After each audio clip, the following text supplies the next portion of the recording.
sapaw o pa-price. Ayan ang pinakamasarap na lutong bahay. Okay, una-una, yung mga tira nating mga kanin, wag nating itapon. Sasayang lang.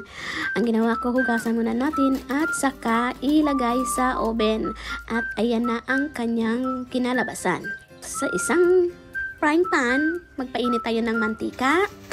At kailangan mainit ang mantika. At saka ilagay na natin yung na-dried na natin na pa-price. Ayan, paglagay natin, ayan, kitang-kita nyo naman. At aalsa na yan siya. Ibig sabihin, luto na.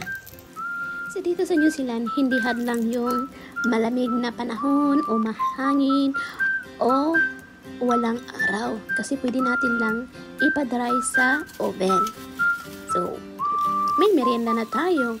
Kung marami kang nagawa, so marami ka rin maluluto. Pagkatapos na natin siya ma-fry, mag-caramelize tayo ng sugar.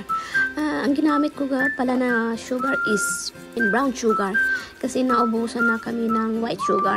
Pero mas maganda kung merong white sugar kasi ang white sugar, madali lang siya ma-melt.